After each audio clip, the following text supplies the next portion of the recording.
kita udah mengenal tentang QA, udah tahu prospek kerja dan segala macam, apa yang kita lakukan. Nah, di sini aku cuman jelasin secara dasar-dasar lah ya.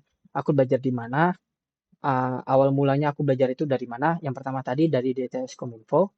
Setelah selesai bootcamp, aku ngerasa kayak skillku tuh masih kurang. Nah, di mana aku melanjutkan atau memperdalam skill tersebut? Jelas dari YouTube. Nah, dari YouTube yang pertama aku lakukan adalah aku belajar yang simple dulu, yang mudah dulu gitu. Karena aku awalnya emang nggak berekspektasi menjadi belajar codingannya dulu gitu, automation, tapi sebagai manual dulu. Nah, jadi aku belajar di YouTube manual QA. Di sini aku bisa nyaranin, aduh, sorry. Aku bisa nyaranin teman-teman bisa belajar dari sini. Dulu aku belajarnya di sini nih. Namanya Bincang QA. Di sini dijelaskan bahkan teman-teman bakal belajar di sini tentang cara pembuatan test case gitu. Nah, step-stepnya segala macam lah gitu. Bahkan ada BDD, Cucumber, dan Gherkin di sini yang teman-teman bisa pelajari.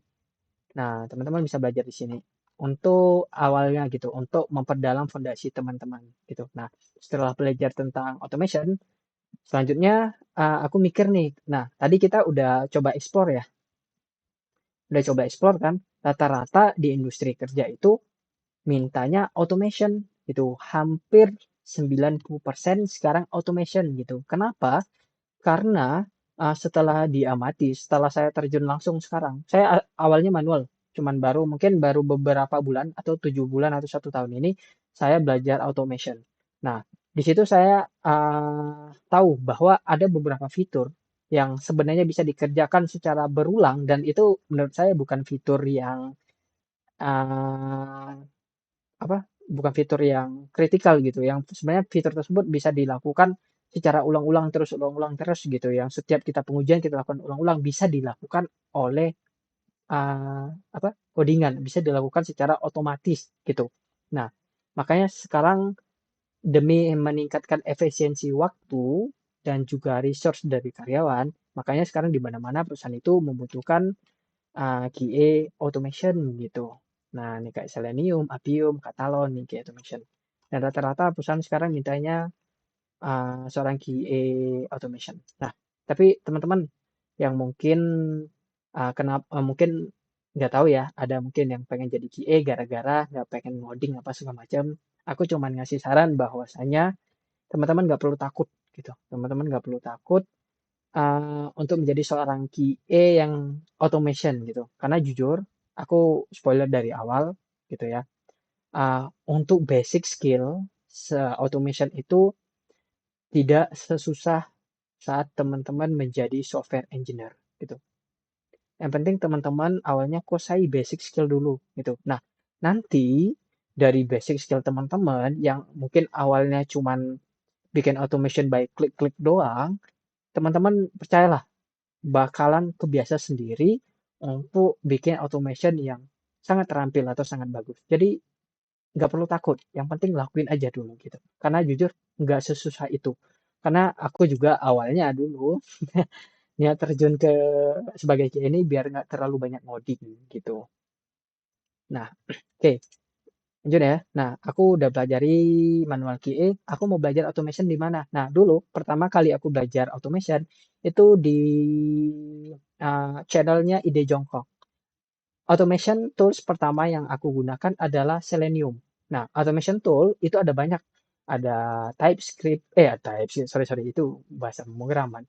Ada Selenium, ada Cypress, ada Plywig gitu, ada banyak. Bahkan untuk tools-nya juga ada Katalon, ada Bug.io, ada banyak lah teman-teman bisa explore sendiri dan sesuaikan kebutuhan di perusahaan itu mintanya apa gitu. Pelajari aja gitu, cari aja spoilernya. Mereka biasanya mintanya apa? Cypress, Jest, ya udah pelajari aja gitu. Dan biasanya kalau teman-teman udah pelajari satu tools, untuk pindah ke tools yang lain itu teman-teman mungkin hanya perlu pelajari sintaksnya gitu. Tapi logik dan kemampuan codingnya itu teman-teman bakal udah terbiasa nanti. Makanya kuasai satu tool saja dulu gitu. Nanti yang lain bakalan bisa menyusul tergantung apa yang diminta sama perusahaan gitu. Setia udah ada satu pegangan atau basic teman-teman gitu. Nah, udah dapat nih key automation. Nah, next. eh sekarang, sekarang untuk masuk ke industri kerja itu rata-rata kalau nggak minta pengalaman kerja, itu minta sertifikasi atau sertifikat kemampuan. Benar nggak? Karena kalau teman-teman cuman ngandelin belajar di YouTube segala macam, perusahaan itu kadang nggak menerima gitu karena nggak ada buktinya. Sekarang apa-apa itu butuh validasi. Nah, aku bisa nyaranin dua website untuk teman-teman dapat sertifikat atau belajar atau bootcamp lah. Seandainya nggak ada bootcamp gratis, yang mana menurutku website ini sangat murah gitu. Murah banget sekitar 200-an, 300-an lah. Nggak sampai 10 juta atau segala macam, tapi worth it banget untuk dicoba. Nah, sebelumnya aku nggak disponsori oleh penyedia bootcamp ini, tapi karena aku pernah ngikut bootcamp ini, menurutku itu bagus ya. Nah, yang pertama itu Sambar Code. Yang pertama itu Sambar Code. Nah, di Sambar Code itu ada banyak kelasnya. Teman-teman bisa coba. Ada banyak kelasnya yang terutama di sini ada kelas automation juga ya.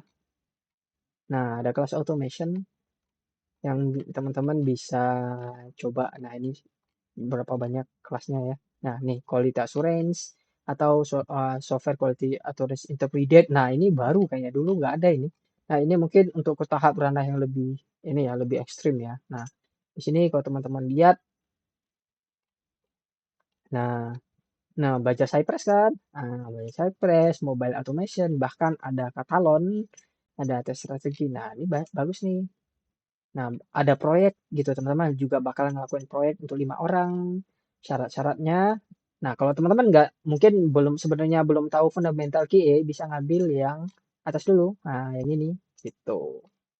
Nah, ini untuk nih. Nah, kenapa saya nyuruh ikut Samba ini? Nah, setidaknya teman-teman itu uh, punya yang namanya sertifikat gitu. Setidaknya yang uh, ngebantu CV teman-teman tuh biar ada isinya gitu. Jadi uh, bisa jadi itu highlight buat teman-teman kalau mau diterima di suatu perusahaan gitu.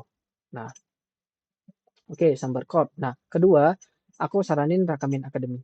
Nah, di sini itu ambilnya yang virtual internship gitu. Seolah-olah kita melakukan nih apa melakukan magang secara virtual. Tapi dari pengalamanku dan ini gratis ya. Ini ada gratisnya juga. Tapi untuk dapetin sertifikatnya bayar sih, tapi nggak terlalu mahal. Nah, di sini nah ini ada video-video, ada uh, project testnya segala macam. Nah, teman-teman bisa ngelakuin gitu. Nah, yang ngelakuin. Jadi kayak magang sambil belajar lah gitu direkamin. Nah, oke. Teman-teman udah punya basic skill, udah belajar baik itu dari YouTube tentang manual dan automation. Teman-teman juga bisa buktiin skill teman-teman tuh ada berdasarkan ada sertifikat dari bootcamp gitu.